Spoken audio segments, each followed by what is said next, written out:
มาส่งพี่น้องสืบปันแห่งของเขาแสงดังเสียงอยู่ค่ะเมื่อในวันที่13 4 เดือนปี2020มีดังสื่อข่าวข่าวเจ้าหน้าที่และสกัดหมู่เมืองเกิงย้อนเงินหาแหงเจ้ากาลาเนว่า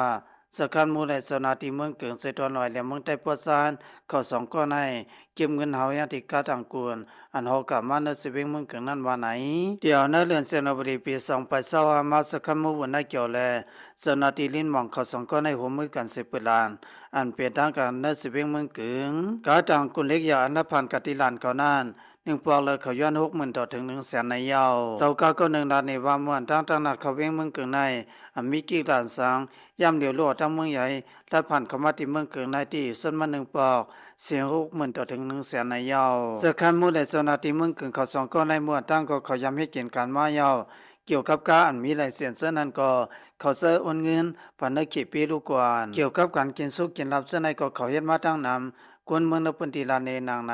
ตอนนั้นเขาขี่ก้านมีลายเซ็นลูกกวนและสิเวเมืองกับสมวก้ามีลายเซ็นเสื้อนั้นในสังกาตังกุนเสื้อนั้นในสังสมวกว่ามานพื้นที่ปวันในเสียงเขาได้ย้อนเงินกับว่ากับเป็นอยู่ยาววันไหน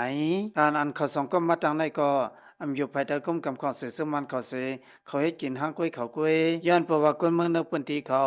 มีกองมีกลางแน่ตอนดัดที่ต่อสู้เขาขึ้นอันว่านั้นก่อนเปลี่ยนไรย้อนเปิดลองตั้งสร้างหนังในเสยิบกวางเสียหลอกกินเพิ่นอยู่ยาวเทว่าก็ย้อนทั้งสวยแถมสนาทีในก็สนาทีและทั้งสคันมุขสมหมกันเสปืนหลานนั้นในใบคนเมืองในเหมือนตองกล้วยตองตุกเสือนำก็ตองปองนำตุกเสือตองก็ตองปองเปลี่ยนหือมาก็ยาวคุณเมืองกุยอันติเลยคำที่สมมันว่าไหนสืบเสในพ้องไปสนำเนินหน้าขอเสียสมันเขาเอาคุณเมืองให้เป้าหมายเสเอาหื้อมินกับไปหมักสอทั้งก่อเล่นอยู่ยาวพ้องไปสนำเนินหน้าพิสมัครขอเสียสมันกับเปิ่นเผาคือทึกไว้สู่เข้าเสียได้ก็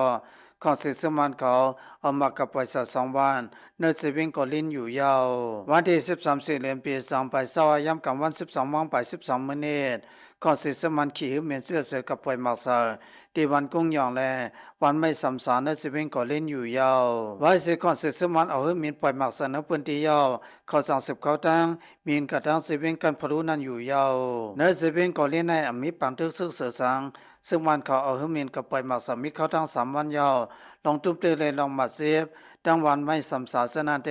มีอยู่อีรอดวันไหนวันที่11 4 เดือนปี2020ซึ่งวันเขาเอาหื้อมีนมาปล่อยหมักส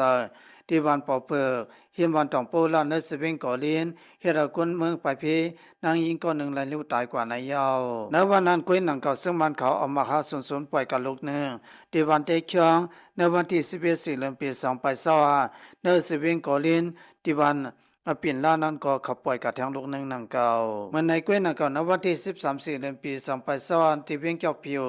ในเมืองละไข่ของเสสมันเขาเอาเฮือมีนมาหาสนกับปล่อยมาสนพื้นที่พองไปซ้อนนำเดินหาในวันไหนพองสังการเดินหาในอำเภอเมืองใต้หือเมืองละไข่เติงสีแกงเขาเสนในของเสสมันเขาเอาเฮือมีนกับปล่อยมาสนพื้นที่คนเมืองสกว่ามาพองปล่อยเดินหาในถูกหลีพังตัวกันเพิ่มมันอยู่ยาวเพื่อเป็นไรที่คนเมืองในพื้นที่เขาสังวัติกว่ามันในพื้นที่เพราะว่าในเสียงอย่าพอสู้ตุมกันหนาละเมื่อหนังเมืองไปเลยสังในสิเวงหนองเขียวก็เสนในเลยสังหลายตีหลายตังเสนาเตรียมกัดเย็นเสนานเฮาคัดถูกหลีพังตัวกันอยู่ยาวปีสมานาที่กัดเย็นอยู่เสตก็สังวัติกว่ามันในพื้นที่เพราะว่าในเสียงเฮาอันการเงื่อนเวการสู้ตุมกันเสกำคาโกเซงโคเย็นเปลี่ยนเสียงให้อ่อนกันเดือดไม่ซ้ำพองปอยซ้อนนำเดินหาในพองปอยซ้อนนำเดินหาในเสื้อหัวโลดหอกากามาในพื้นที่เสนันก็เฮาอ่อนกันพังตัวกันเพิ่มมันเสกำย้อนเพื่อว่ากวนกว่ามาตั้งนำข่าวเงาคาสุกก่อยยอดดีในคาพี่น้องซื้อส่งทำของเงาเขาทั้งเสียงฮาไลมิดูสะสองเพึงก็เย็นซื้อสอดรถพี่กันเสกำอย่าปีลืมติดตามของเขาแสงอินเสกำคามาส่งทางเสียงคา